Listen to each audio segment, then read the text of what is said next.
Hi, Veda. Thank you so much for joining me. Well, thank you so much for having me. I'm delighted to be here. I came across your experiments and your work with water. I guess it was about 3.5 years ago now. And it was through our friend Alex Zek. There was just mention of it. And so I kind of, I went into this rabbit hole, so to speak, and at that same time was introduced to Alive Water by our friend Luke Story, and my whole world opened up. I mean, I had always grown up with consciousness around water. I grew up on the ocean in Santa Cruz, California, and spent a lot of my youth surfing and had a specific type of relationship with water. And so, and I remember growing up, we were not allowed to drink tap water or bathe in tap water that hadn't been somehow filtered, processed, oxygenated, all the things in my household. But this concept of water having a consciousness was something that was new to me that I became aware of recently. And so I was really just fascinated by the work that you were doing and how in my world of birth, all of this relates to the formation of the fetus and so much more. So I would love to hear about how you first came into the awareness that water had this really untapped power that we are not awake to yet, most of us. It's also something that I would like to just clarify is that I don't say that I know 100% that water is conscious. But actually, what I'm saying is that it seems that water and consciousness are so intimately intertwined that they behave as one. Although I have come more and more to think that it is very likely possible that water is absolutely conscious. I mean, all life is conscious. And we say, there's no life without water. But many indigenous cultures, for example, would say that water is living, is alive. And it could very well be that it is the house for the consciousness of the divine that imbues all of life. So there is so much depth even in that one thing there. So the more I dive deeper, the more it leans me towards water as a sentient being, possibly. There's much more to that, and as we go through, hopefully that will become clearer. But your question, I think it's starting to lend me down or flow me down the stream towards what really inspired me to start, working with water in the way that I do.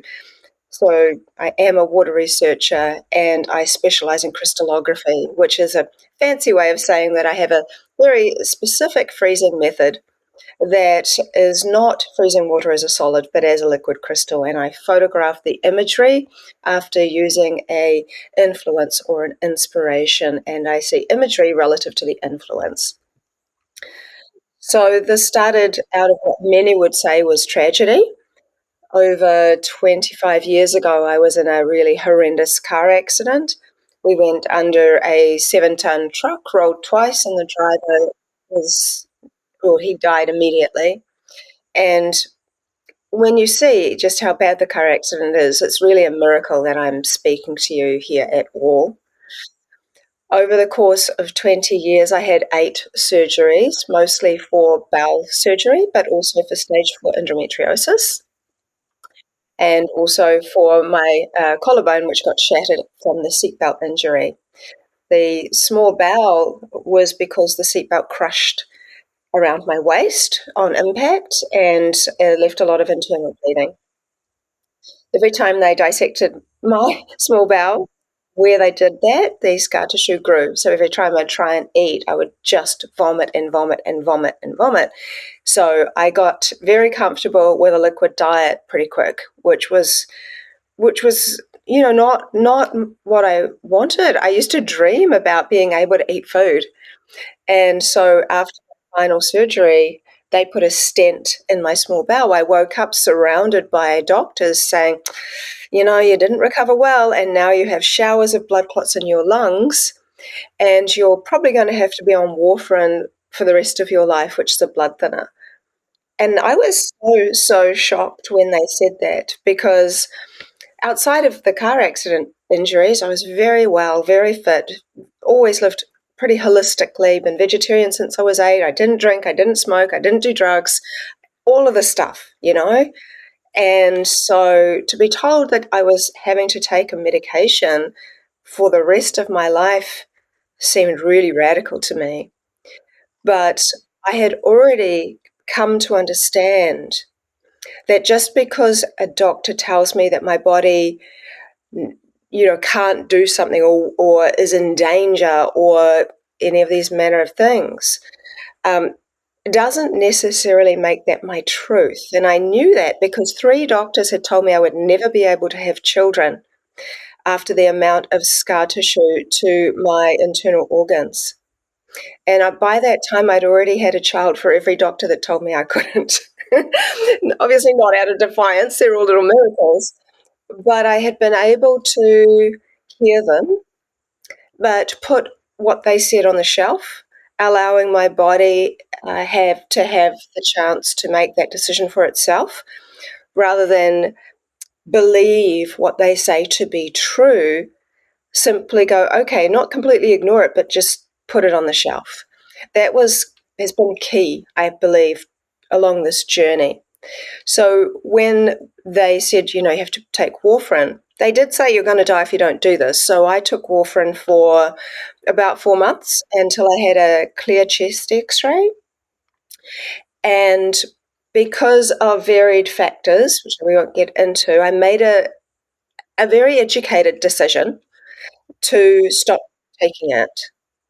Now, that is not any kind of medical advice to anybody. I'm not suggesting anybody do this. It has to be your personal choice, and it was mine. But I went straight to a friend of mine who's a medical doctor who also practices Ayurvedic medicine, who knew what had happened for me. And I said, what's the best place to start, on this healing journey to make sure that my body just gets healthier and healthier? And he said, well, why don't you start with the foundation of life? He said, start with a naturally alkaline water. He was not talking about ionized water from a machine. That's not what he meant by alkaline. What he meant was naturally alkaline. And so, living in New Zealand, there are many, many springs here, beautiful springs. Most spring water is naturally alkaline because it's gone through certain types of minerals. It's got minerals, and it's got lime, it's got bicarbonate in it, and that tends to be the things that make water naturally alkaline and also naturally stable. So that's the difference, is stability when water is naturally alkaline compared to an ionized water where the alkalinity tends to drop very, very quickly because you're normally starting with some tap water that's filtered and then ionized. So we come into this and I'm like, okay, let me try. And so I'm trying different naturally alkaline waters, and doing 2-week trials on myself, not changing my makeup, my skincare, my diet, or anything like that. And other than feeling hydrated, I didn't notice anything specifically going on. And it's difficult because we're in this meat suit, and the only thing that we see visually most of the time, unless we open our mouths and we see our saliva relating to water on the body, is our eye lens, because our eye lens is 99% water. And we literally see the world through the lens of water, which I always find interesting. So as I'm going along, I end up thinking, okay, well, I'm just going to continue doing this to see if I notice anything. But it's hard because we don't see the internal workings of our body. We just know how we feel. So I had a wellness center by this time, and a client came and said, I know this old guy, he's got his own private source of water. The pH out of the ground is 9.9 naturally, and he's only giving it to cancer patients. He might give you some. And it seemed that the cancer patients were having really amazing results. So I went and saw him, and he ended up giving me a month's worth of water to try. And on day 3, I noticed a change in something that just so many people don't really talk about much in the West. Certainly, I've been to India many times, and it's a very common topic, which is about bowel motions. And it's such an indicator of internal health, because so many people are just sitting on the toilet trying to push out a pebble for an hour, and that is so much more common than you might imagine.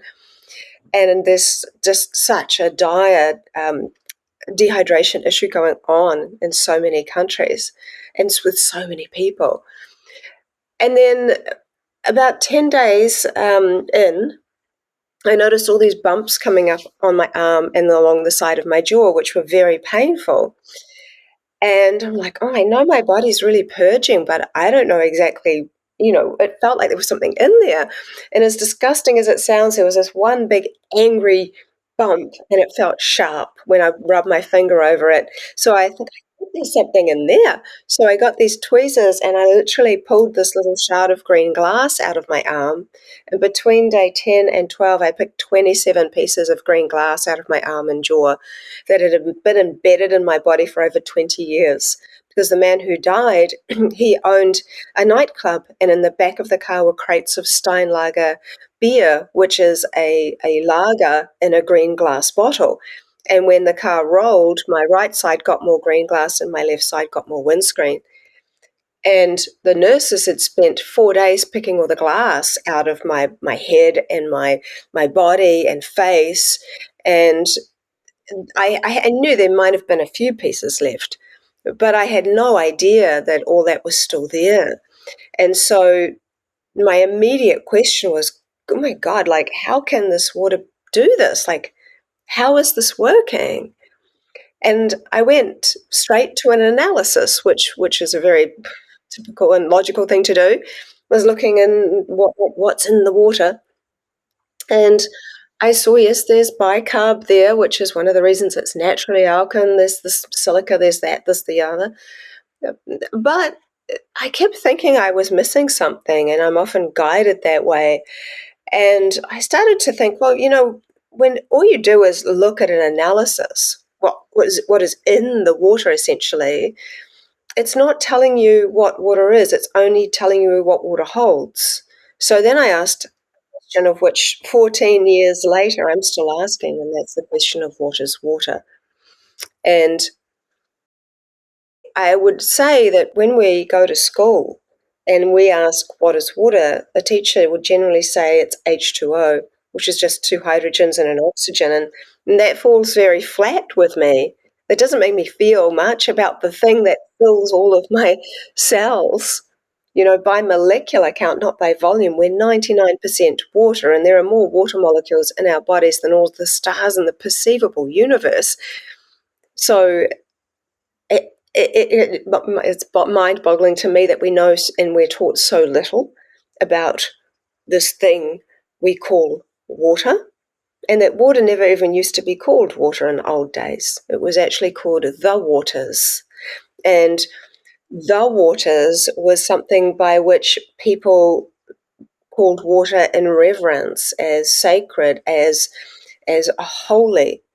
And then when Romans brought plumbing into creation and people saw their waste getting taken away by water, the waters became water. And now we reduce it even further to H2O. But outside of biblically, where do we even know this word, the waters or waters? Well, it's when we say her waters broke. It is a memory that water was considered holy, and that we still have that even now in our language. And I've always thought that ancestral information is shared to the embryo through the amniotic fluid, and how incredibly important the amniotic fluid is and how much it holds of information.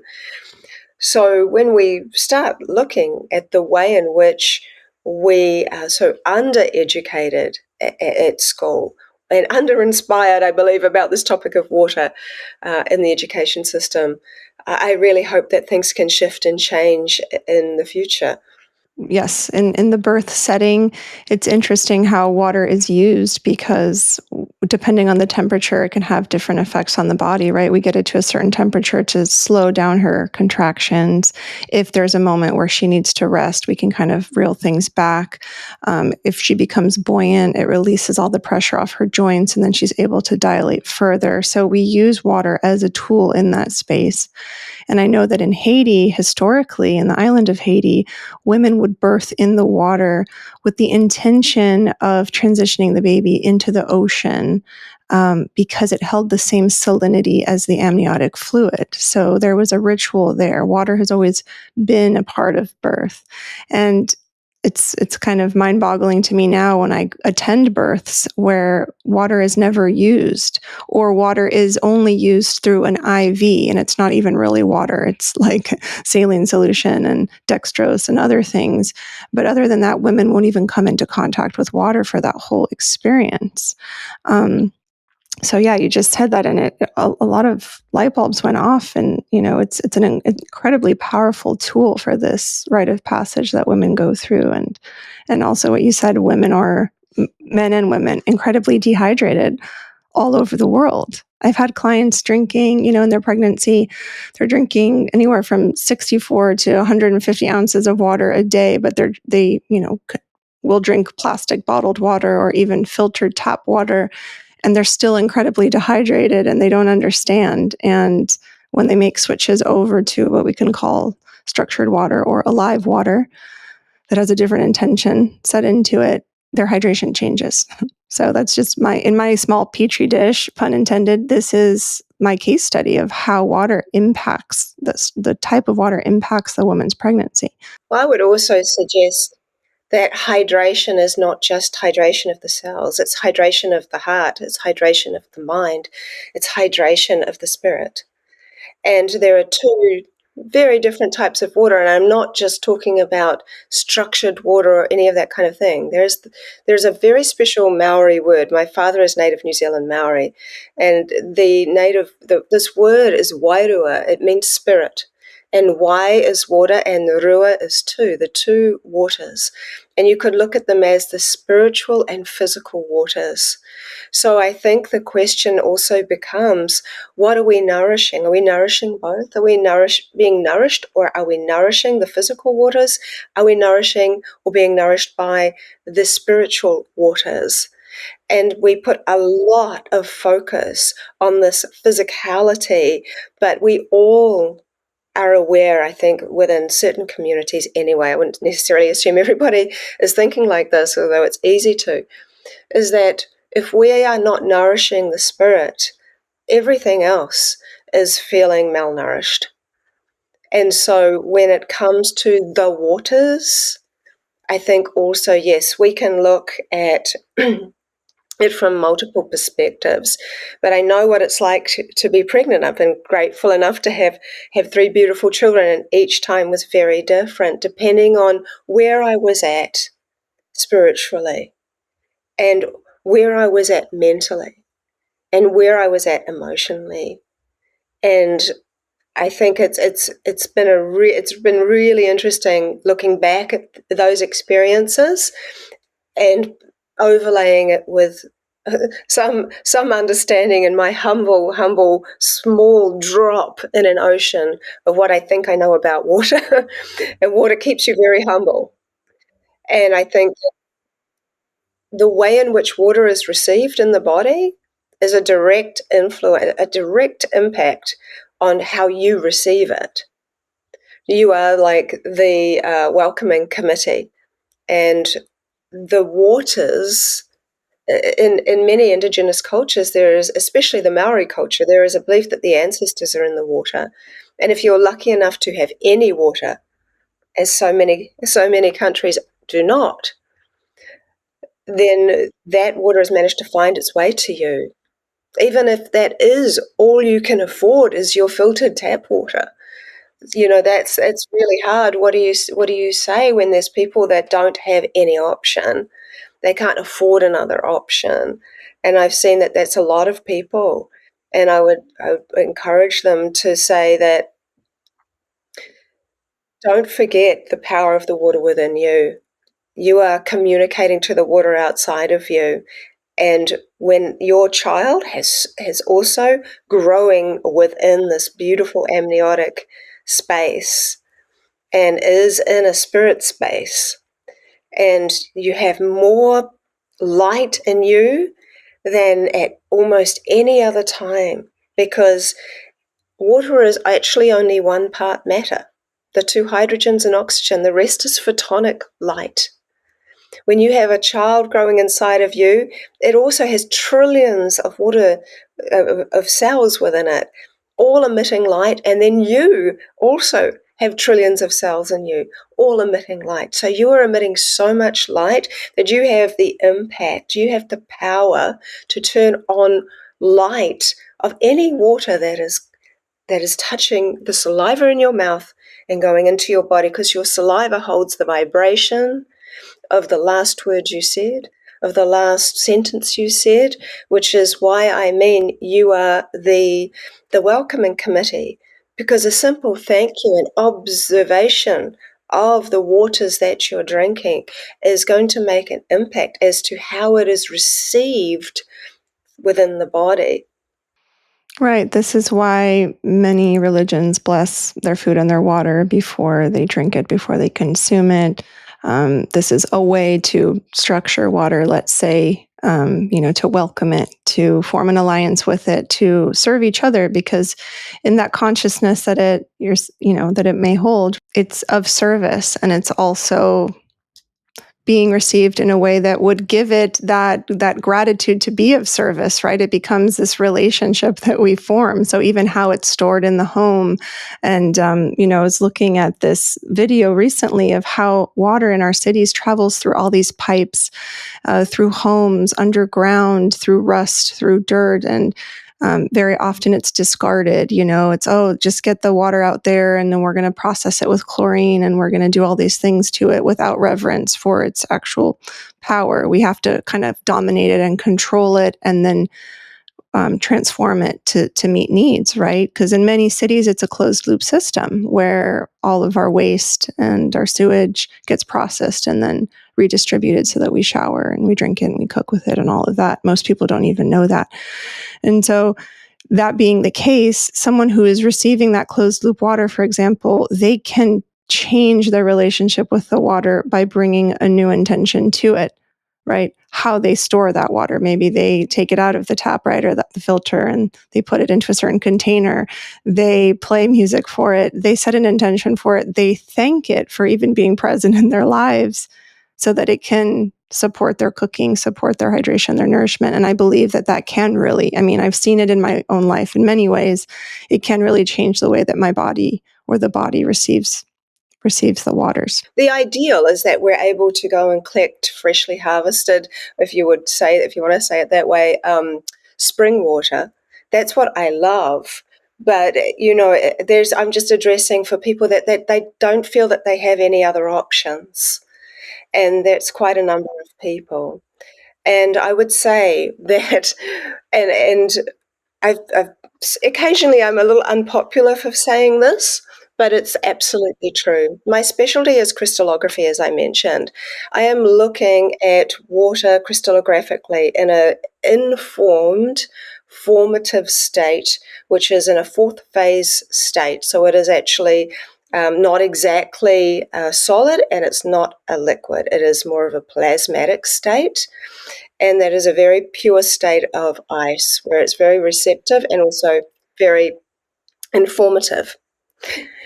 And what I see structurally is that you can get city, town water, which has got all the stuff in it. And it is very disordered in its structural information. But you can melt that and then hold it literally to your heart with loving and genuine intention for only a minute, and refreeze the exact same water and see completely different structures. You're seeing ferns, you're seeing flowers. It's completely different. It's changed structurally, but not chemically. So the area that I'm working with is actually at a different level. It's a different stage. Water is behaving more like it's like an emotion. If the municipal tap water is equivalent to someone who's sick, for example, who's been told that they have cancer, they go home from the doctor, then somebody gives them a cup of tea or a blanket or some nice, nourishing food, they feel grateful. But the doctor would say, oh, you're still sick. But that emotional state can move and change as the person wants it to. And so one of the best places for healing or evolution is with an attitude of gratitude for everything in your life, whatever that might look like. And the more the patterns continue to impact on top of one another, they become stronger and stronger and stronger. So it's like, without feeding the fears, you feed the gratitude. And that actually structurally in water, given what a huge percentage of water we are, I think is the basis for where we not only heal, but we evolve. And so I wanted to just let people know that what I'm working with is more of the energetic state of health of water. So it is a very unique state, and water freezes in three ways, the three stages. There's the stage I take the water out where there's liquid on top and ice underneath, and I tip the liquid away and I photograph that type of ice, which is the first freeze, the first ice water to freeze. Then you have like a water sandwich with 2 layers of ice with water in between, and then you have a solid. And I think of them as spirit, blood, and body. So I'm working in the layer of spirit. And when you're working in that area, there tends to be no room for, there's no room for any kind of deception, any kind of mask, It's all, water sees you. It is, you become transparent. You are transparent to the waters. So we're often seeing reflections of ourselves. So the part where I sometimes am unpopular is that I've seen the biggest, quickest structural change through human consciousness than by any external restructuring device. And I have been given hundreds. We forget that the power is within us, and water is communicating with itself in different forms. We forget that we are a fluid, intelligent, liquid system that has the ability to share information into what some might say the ether, but also in the air. The fact that we breathe out means there's water in the air, and that water in the air is attracted to our electrical charge. It allows us to feel energy inward because the water shares information through our electrical charge into the body, and also information about us. And there's just so much more there than meets the eye. And I think that one of the spiritual aspects of water is the observer or the witness. And when we become the observer or witness, or even that on of its own, without judgment, of water that is being deemed as polluted and dead and horrific and bad for us, no, that's what's in the water. Water itself, the waters itself, it's been through the trees and the clouds, it's been through the animals and our ancestors, all of it. And it is all fluid potential. What's in the water is often what we're, with tap water, we're trying to filter out to get back to some kind of 0 point. But if you are able to collect spring water, for example, it's gone through the beautiful filtration of the earth. And I really love that.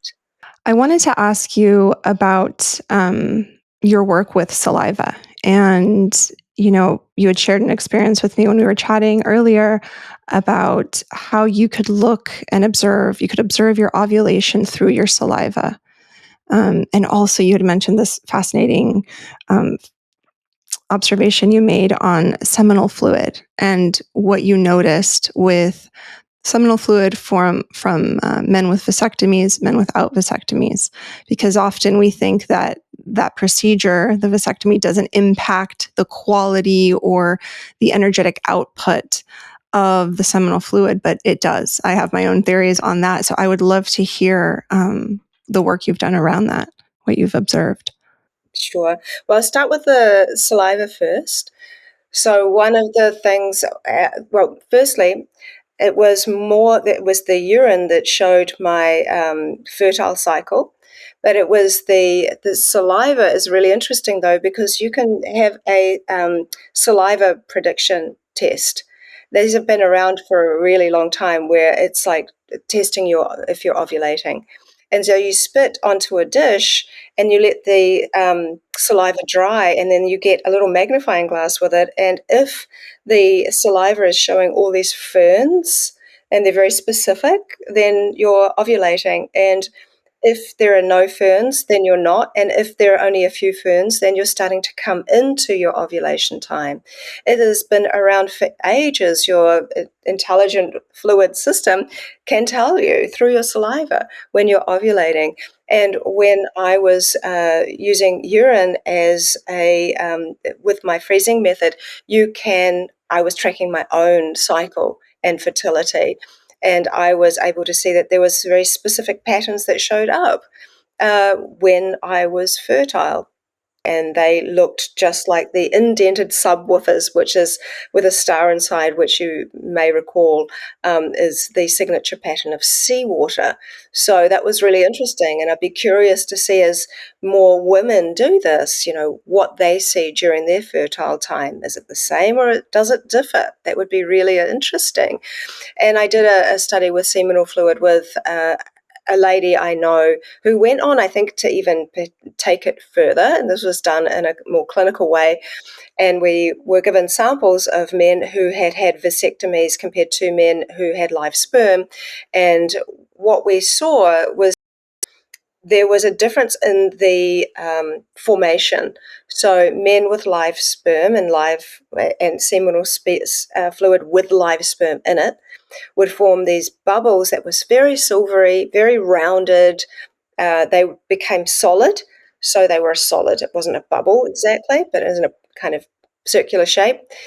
And then you would compare that with men that had had vasectomies, and men that had had vasectomies, their seminal fluid started to form this kind of round, what I guess, bubble shape, but it was completely cut off at the top, so it had a flat top. So rather than being round, the men with vasectomies had a bubble that started to form, but it was actually cut off. So there were at least 7 different separate cases each side of men that were fertile and men that had had vasectomies, and we saw that consistently. So very, very interesting when it comes down to what we can see within the fluids. Yeah, and as you share that, it makes me wonder what happens to the consciousness of water when it's not allowed to flow, right? When it's not allowed to move through its natural form or pathway that it otherwise would, right? Because that's what the vasectomy does. And so what happens to the feeling, let's say, of that fluid not being able to realize its natural biological spiritual potential, which is ultimately fertilization, conception. I would also say that that within that there's a separation, and water is not separated. Water is very, very connected to the reasons of why. Would be understanding, oh, this man made this decision for a reason. I'm sure that conscious awareness is very well felt throughout the whole biosystem. There is no part where water is separate from our thoughts and our feelings. And so I think it might be even more complicated than that, because water doesn't see separation.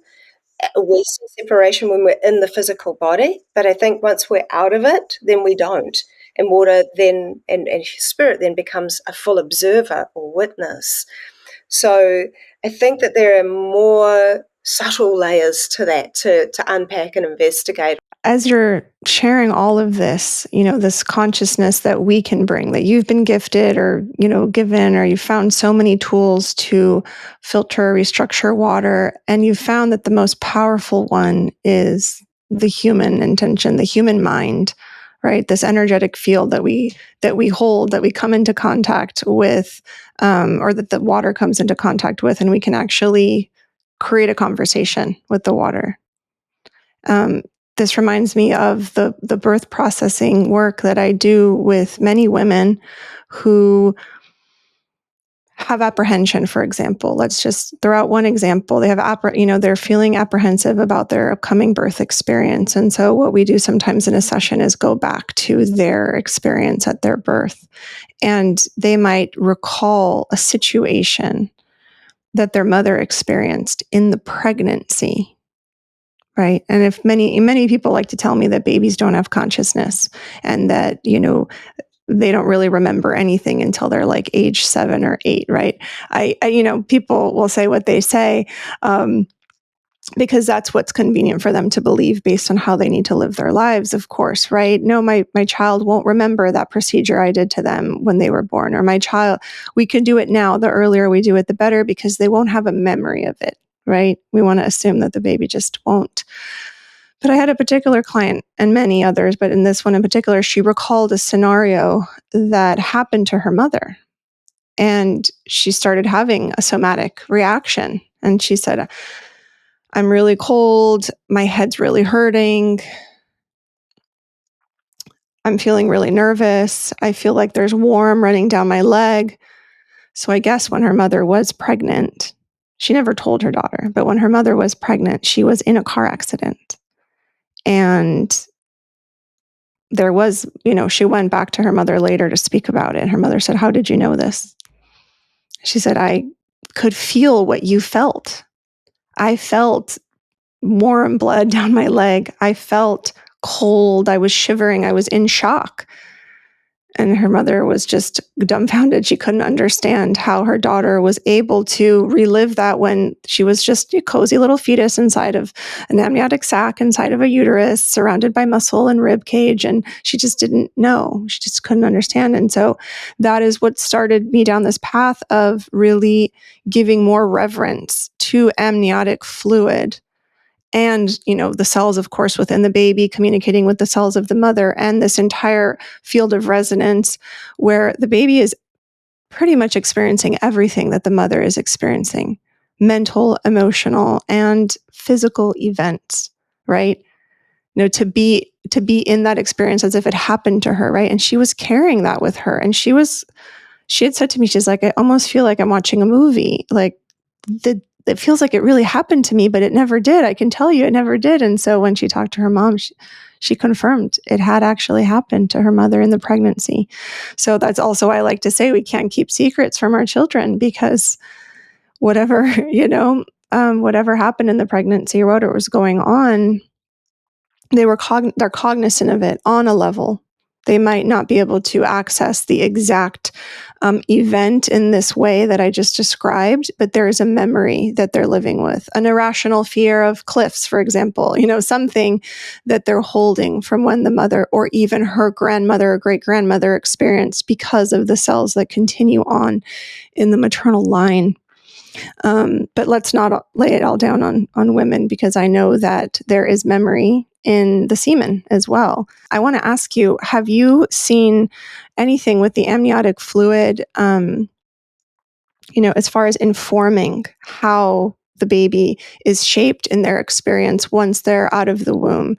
Because a lot of people might not know that the woman's amniotic fluid actually forms the baby's cerebral spinal fluid. And then at a certain point in the gestation, those valves actually close, and then that's the baby's cerebral spinal fluid. So there is an actual physical exchange we cannot deny, which is why when we say, surrogates are not connected to their babies, it's a total lie. But how do you see that relationship, and what could a woman do actually to perhaps get in touch with that consciousness? I would say firstly that I know that you're probably also referring to Dr. Mauro Zapatera, who talks about cerebral spinal fluid. He is a Harvard doctor, that's his focus, right? And he also explains about how the amniotic fluid very clearly, becomes the cerebral spinal fluid through development of the embryo. But I've done some work with a lady who was pregnant, and I said, just think about your baby and drink some water and then leave me some to freeze. And so I froze the leftover water. And as she was thinking of her baby drinking the water, she was also putting her hand on her belly. And in the beautiful imagery that I got, you can clearly see the embryo. And interestingly, the embryo, there is light all the way around the spine, from the head all the way down to the spine, to the bottom of the spine, and it's all bright light. And with all embryos that I see in the ice, there is always this telltale light, which would be the cerebral spinal fluid. And beneath that, you actually also see the mother's hand, but it's also in light. So it's like we're seeing within the waters of the amniotic fluid how it might look, which is actually all lit up like light. And when I haven't had very many opportunities for women to catch the waters as they break, but there was a lady that did. But she lived far from me, so I wasn't able to do the crystallography. She was in England, I'm in New Zealand. But she did try my freezing method. And from what I could see, there was an interesting mix of things from other fluids that I've seen before. I've done a big study on egg albumin, which is essentially one specific part of the egg white. It's the thin saliva-like part that if you gently crack an egg open, it comes out and it's runny, compared to the gloopy gelatinous part. So eggs are little containers of life, and there's information in the albumin, which is the closest thing within an egg, at least, to amniotic fluid.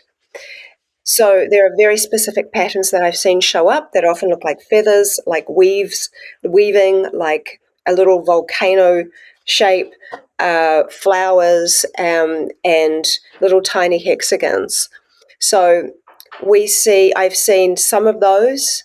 I also saw some of the patterns that we would see in an organic manuka honey, which are also slightly feathery and also slightly flowery. We've also seen some of the patterns we see in saliva and also in urine. So we're starting to see little tiny hexagonal patterns, and we're seeing things that look like seawater, which has a very signature pattern. So I see three things in my work. We see a signature pattern, which is a repeated pattern of different types of water. Then we see art, and I always say that art is the heart of water. And then we have hydroglyphs, which are repeated symbols in ice where I've used a written word influence and have to have seen the same symbol appear at least 50 times using this written word, and not just in English, in multiple languages. So that's a whole another thing that I'm getting more attention from scientifically. But there is a signature pattern of seawater, which kind of looks like an indented subwoofer with a six-pointed star inside of it.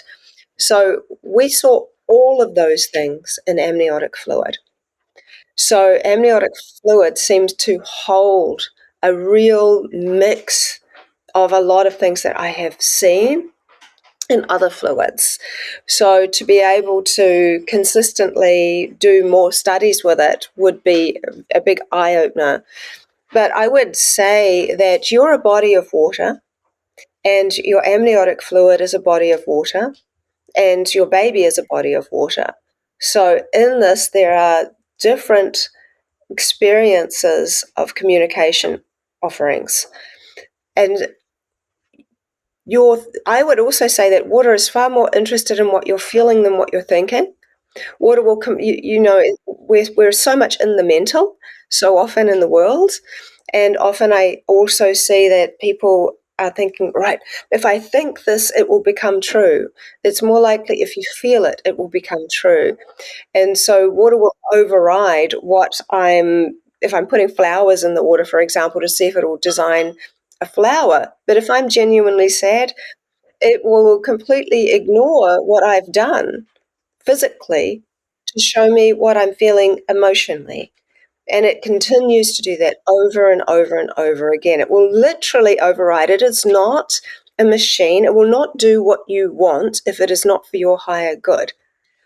And so I think that when it comes to pregnancy, one thing I recommended to two ladies, I think one lady really took it further, who was working with pregnant ladies, is that they were using my crystallographic method with their urine after really connecting in with their baby. And in the urine, you can see all of the conversation from your child. So they can see, some people saw like little feet, some people saw hieroglyphs and were able to kind of read these messages from the child. Some people could see they were having conversations with their baby through this method. And there is really no limit to where it could go. It's just a matter of feeling into how you want to do this.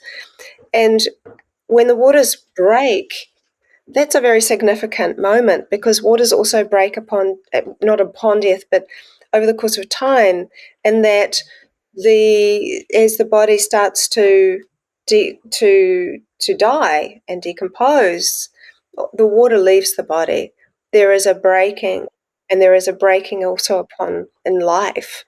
So it's from one stage to another stage, and then now, and so whenever we see, we're looking at amniotic fluid, we're seeing a spirit stage as well. And I think amniotic fluid, I don't know if this is true, but I've certainly started to read it in certain journals coming up that I think, I don't know if it's amniotic fluid, but it's the placenta that is relating to the father.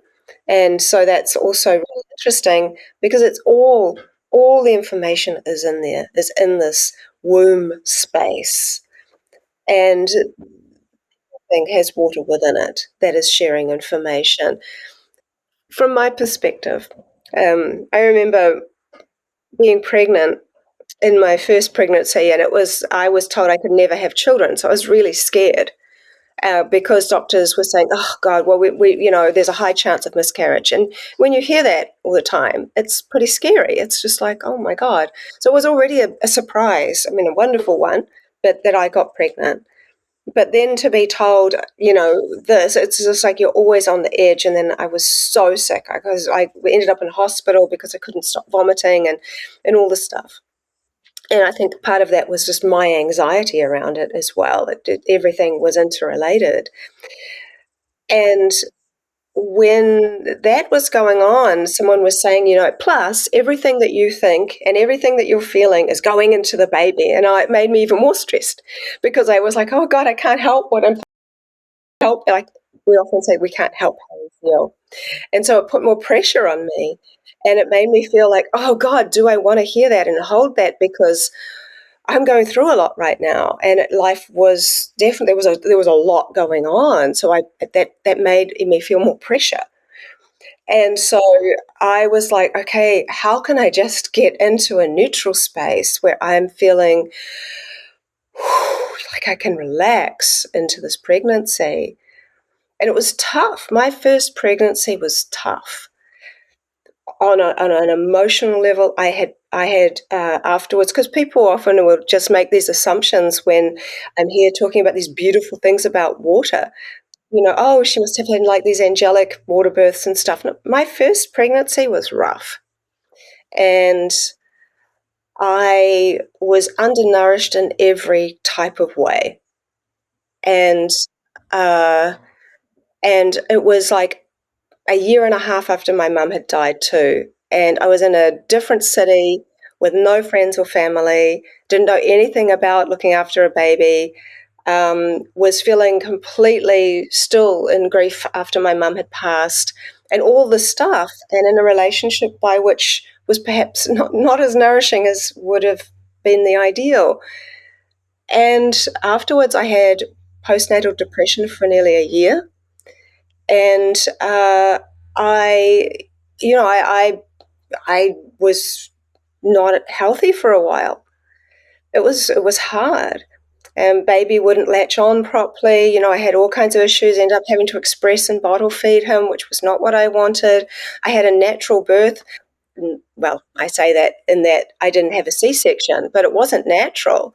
My body went into convulsions during the time, and I had to have an epidural, which was my last thing I wanted. Compared to my other two births, which I did through hypnobirthing, and I was with a partner at the time, my ex-husband, who was totally on board with this method and very in a very good space, and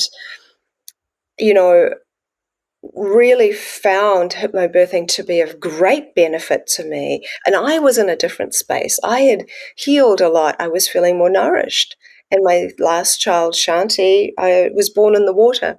And it was so wonderful because at birth, she comes up out in the water, looking around with no crying, nothing at all, just looking around whilst being in the water. And then she only cried when she got cold and they took, out of the bath eventually. And I'm like, well, this is how it's supposed to be. This is what it was supposed to be like, not all the fear mongering that you hear. It's so hard when you're in that vulnerable space and beautiful and strong space too, I would say, of being pregnant, because there is this sense of responsibility. There is this sense of protectiveness that naturally comes of wanting to do everything in the best way that you possibly can. And we tend to have all these thoughts that we wish we didn't have sometimes in everyday life. I see it all the time. People are like, oh, but if water is reading everything about me, then, oh my God, like, it knows all my secrets. That doesn't matter. Your thoughts are like clouds. They go by. But you're really the sky. And people need to remember that. Water sees through all that anyway. This is such a divine process. If we are able to be in a situation where we are nourishing ourselves, at the very least, if that's all we can do, is to find a way to speak to the spiritual aspects of what's going on here. Because water understands the spiritual, what it is, the spiritual realm, and water and babies, like little babies growing in the belly and after they've been born, are completely 100% still tapped into the spirit realm. And even with the fontanelle taking time to close over, that's an open portal still to a more spiritual realm. They're they're like sages, literally coming into the world at this time. It boggles my mind that people think that babies are not aware or conscious or remember. That seems crazy to me. I think that they're in possibly the greatest mirror of the divine space of any stage outside of when we're just about to die. That's why many cultures bring the grandparents and the babies together. They're both the closest to God they'll ever be, in that almost physical sense. And because they're just, one's coming in and one's about to transition out, and there is a connection there, a memory, a connection. So there's a great deal there. But I would say that music can play such a big role. Water responds so wonderfully to music and vibration and humming. And whenever I felt anxious, and I found this really worked, if I started feeling anxious in my pregnancy, I would hum. And that humming really calmed me. And I knew I could feel it really calmed the baby, because that is vibration through water that is specific to you. And humming, you don't tend to hum when you're in a state of like real anger or fear or anything like that. Humming is like a nurturing feeling, and even it is to calm your system down. It is similar to purring. Cats, they purr, and they've proven that just listening to a cat purring helps bring your anxiety down, helps bring blood pressure down, and your personal hum, helps calm the bio waters, to calm the system down.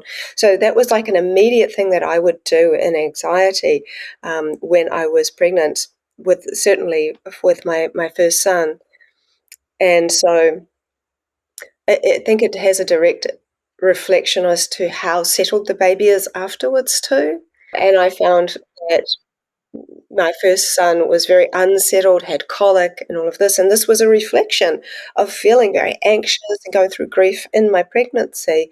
Whereas, my son and daughter were very calm and chilled and easygoing and all breastfed, naturally birthed with no drugs or epidural or any of that stuff.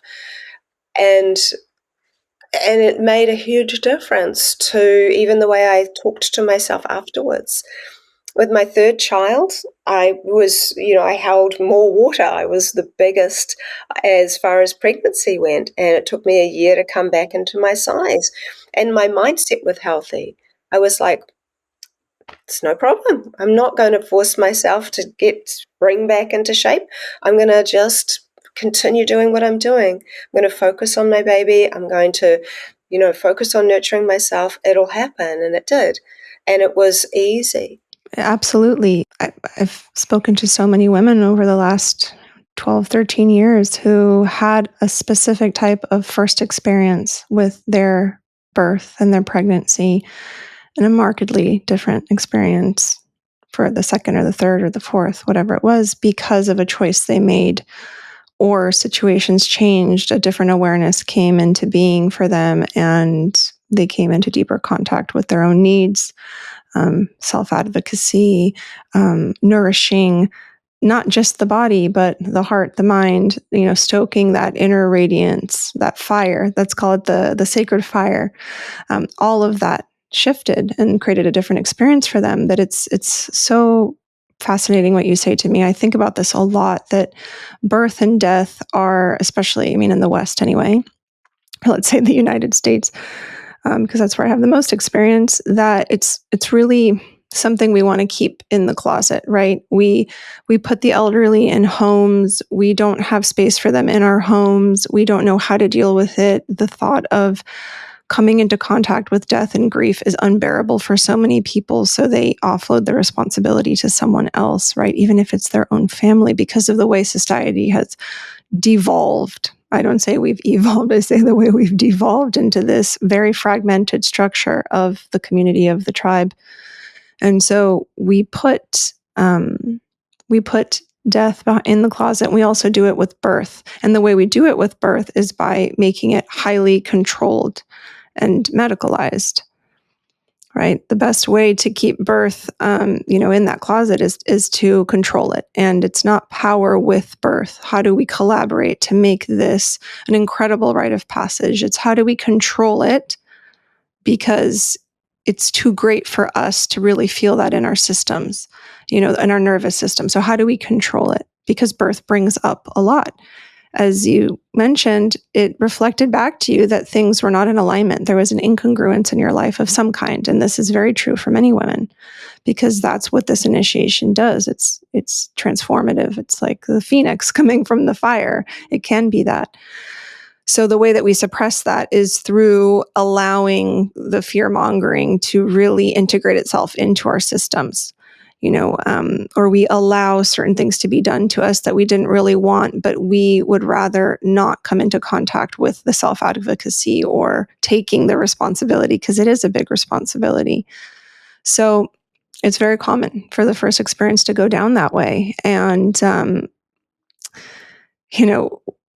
what you said about what they told you, that you could never get pregnant because of the circumstances that you'd experienced previously, there's a collective thought. It's a collective resonance that many women all over the world are experiencing, is that because of certain conditions, it can't happen for them either. So they give up and go into really invasive, highly expensive routes like IVF, for example, or egg freezing, without even really giving themselves a chance to restructure their own resonance and mentality and emotion around conceiving, because it's already just so ingrained by the system, by Hollywood, by all kinds of influences. Like, oh, you're past 35, it's going to be hard for you. Oh, you've experienced autoimmunity in your 20s, even though you're healed now, it's going to be hard for you.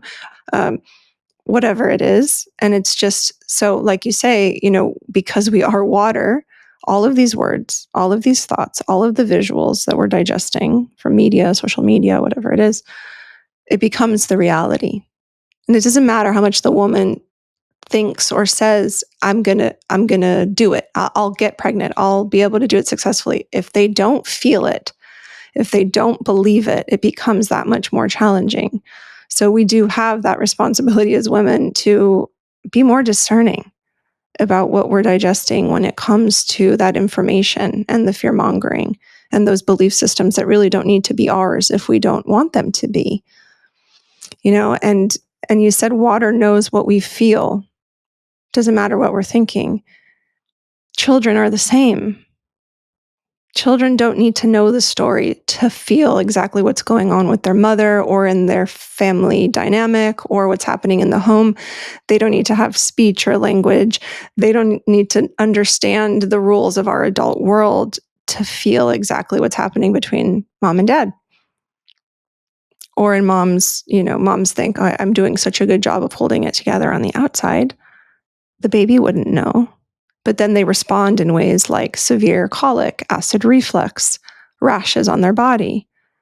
They're really just an extension of us, and we're giving them information through our water resonance. And then they're expressing it through all these symptoms. And we turn back to the system to suppress it with injections, cortisone, antihistamines, take them off breast milk. You need to give them formula because of the reflux, rather than taking ownership of the turmoil that is within, which I know it's hard work. I'm not saying it's like, just flip the switch. It's the hard work to do, but the babies are just showing us a reflection of our inner world.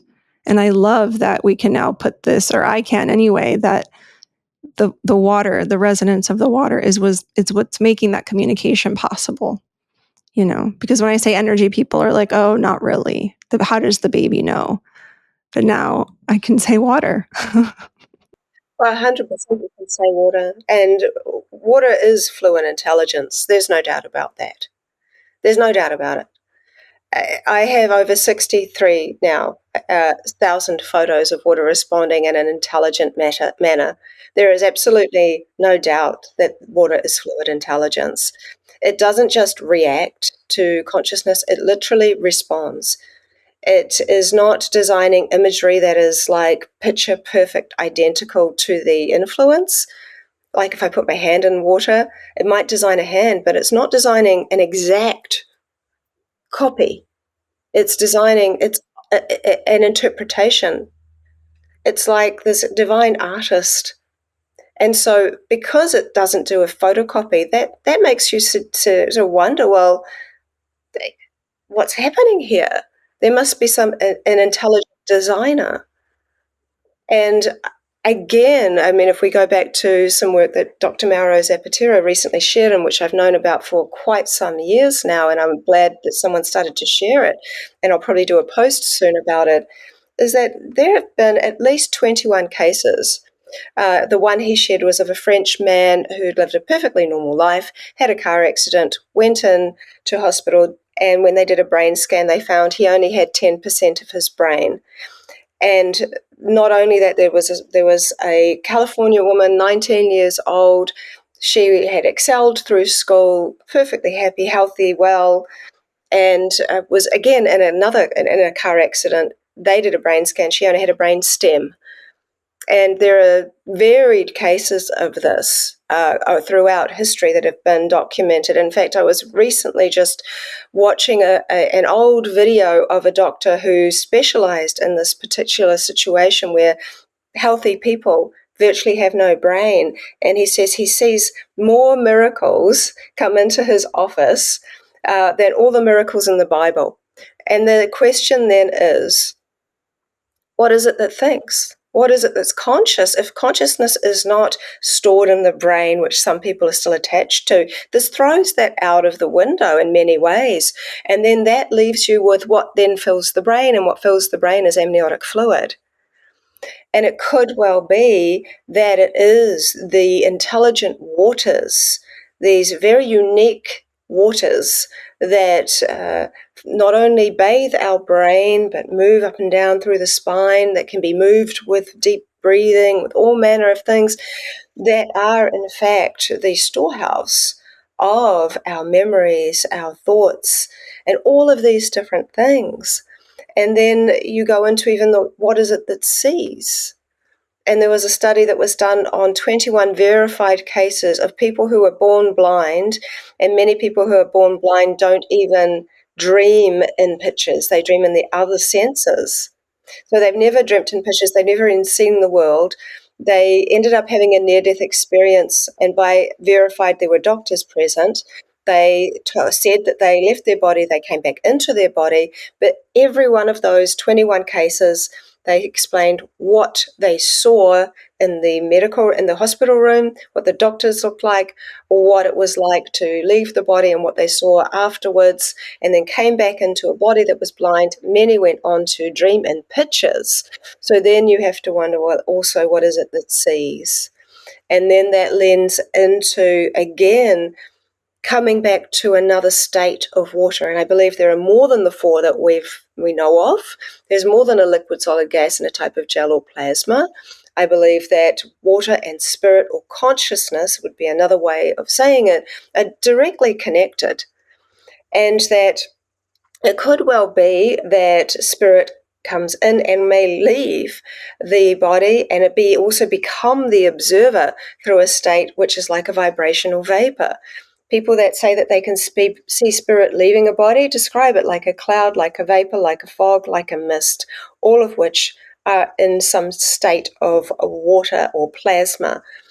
And that as we develop down the road of water science, it might well be that we can actually find some technology to film this, to see that, yes, water changes state. The spiritual water is able to leave the body, and this physical water is left to go back to the earth. And that this is something the ancients knew, the indigenous know, and it's just coming into this understanding that the way in which children also enter is also through the spiritual waters, and they're still in them when they're in the amniotic fluid. It is a storehouse of spirit. And what we don't tend to see, and what I say to children when I go into schools, because I used to do a mix of science, art projects with children about water, and I'd say, if your skin was invisible and your organs were see-through, what would you look like? And they always come back to streams and rivers and tributaries, and one boy said he'd look like an electrical brain-shaped cloud with electrical rain shining down in the shape of a person. They're like, that's incredible. And, my children came in with memories. That they were always encouraged to just tell me what they thought. I was always open to the out of the mouths of babes conversation. And my daughter, she told me a very powerful story when she was maybe 3, in her own simple language. She was always really, really attracted to bats. She had a little toy called Batty, and she was also a real girly girl. She loved her, her princess dresses and all of the stuff. So I was always curious about this bat thing, and I said to her, honey, like, why do you love bats so much? And just straight up, out of the blue, it seemed. She said, "Oh, that's because in my other life, Mummy, I lived on an island where nobody wore clothes." And she said, when I was born, I didn't have any arms, and I didn't, she was basically had her arms weren't there, and she wasn't born in a body which was seen as in any way ideal. And she said her parents took her and just left her in a cave to die. And she said that the last thing that she remembered was that there were bats in the cave, and they were dropping little bits of food down to her. And that's why she loved bats so much. And that was from just the most matter of fact, this is what happened, Mummy. So not only I think do they remember, necessarily what's going on in the womb, but I think, it reminds me a little bit. There's a story, an ancient Greek story, and it said that when a person dies, they pay the ferryman to go across the river Styx, and when they get to Hades, or the underworld, which is where spirits go, according to Greek history and legend, they would come to two rivers that were adjacent to one another. The river of Mnemosyne, which is the river of memory, and the river of Lethe, which is the river of forgetfulness. And most spirit would drink from the river of forgetfulness because they wanted to forget the pain, the things they've done. They wanted to forget more than they wanted to remember. And what's interesting is that this is also a story of reincarnation. This is a story of forgetting what happened before and then coming back and in that forgetful space. But anyone that drank from the river of memory was often were able to either stop that transmigration of the soul, or they were able to go back and as a prophet or as somebody that could share. They knew what was in the past, the present, and the future. But I think that there's aspects whereby we can recall things that have happened in the past, especially when you go through how many children speak of the life before or the mother before. So I think that this is such an interesting area as well, because when you're talking to a child that's under 4, they're just telling you what they know, what they remember.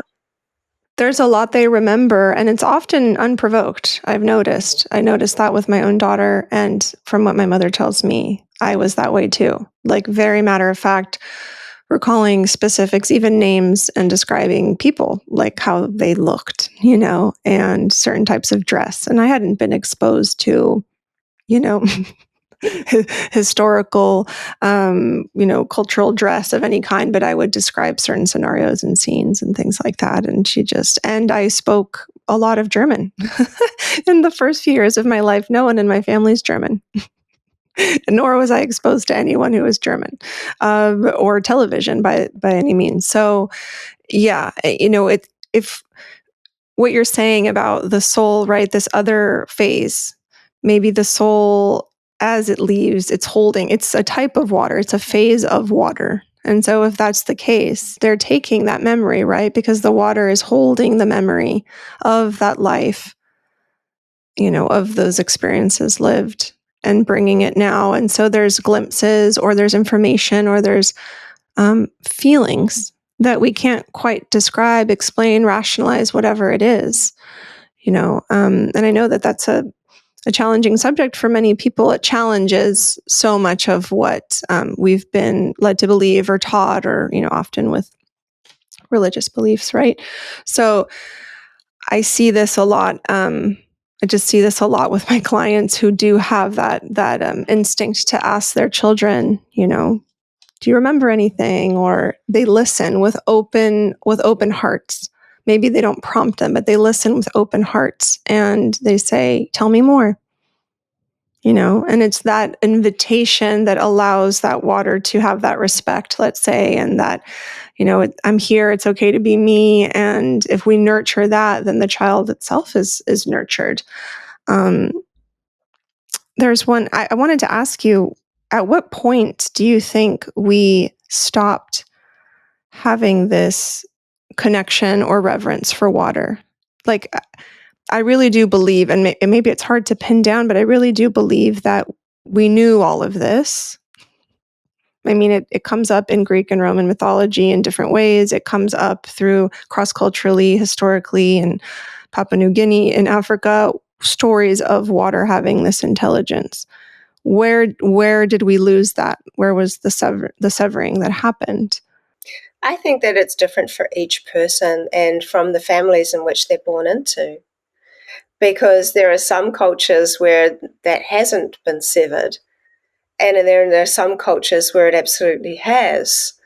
And I think that just goes through where people's belief systems have come from, through whereby it doesn't take very much for over maybe 100 years. It's like Chinese whispers. Eventually, something can become a whole different story. How things can get forgotten. You just have to look at children. As they grow up, they become teenagers, and we hope that they're going to have listened to some of the wisdoms of which we've shared. But quite often they rebel and they go, nope, nah, and they just go off on their own way, and they may not take that. And then they grow into adults that don't teach children what their grandparents or their parents taught them. This happens all the time. It is easy, so much more easy than we might like to think, because I hear this term of we've been lied to, we've been this to a lot, that these things have been kept from us. I think in some situations that could be true, but I also see that it's easy for people to generationally forget, or that just gets diluted out, even down to recipes. Recipes, language. Yeah. So to pinpoint when did we lose this, I can see there's some cultures that live, but there's I think it's in Indonesia, a culture that literally they are called the sea people. They are in the water all the time. They have a relationship with the waters. Water is their home. So I suspect how they view water is quite different. So I think that it's a very hard one to answer, because I also see a renaissance of what we remember about water coming up now, is springing forth into the world. People are more and more excited about memory, remembering what it is to be a body of water, seeing themselves as bodies of water, being able to shift and move and change and flow.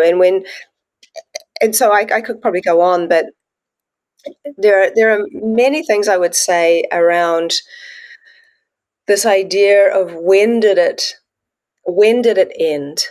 But I think it's more important to think about how can it start now? How can we bring back reverence to water? Because that's bringing back reverence to the life that flows within us. Because water and consciousness are intimately intertwined. My friend Moses Hackman says that water is the glove on the hand of consciousness. There is nowhere that consciousness can't go. It could be that water is the container for which the divine flows through. I know that water is a lighthouse. It is mostly light. Within all of these aspects, water keeps being seen and described as something that's far more than just a drink or something we bathe in, but that actually is an eternal life form, and that doesn't die on death, but simply evaporates, and that changes states, and is so sensitive, but also so strong, and is patient, but also can flow and crash. And like Bruce Lee says, be like water. Water becomes the cup, it becomes the teapot. Perhaps water became this vessel that we call human. And then it also can become the plant and become the baby and become the animal and become the cloud and become the waters that we drink. And that everything is connected.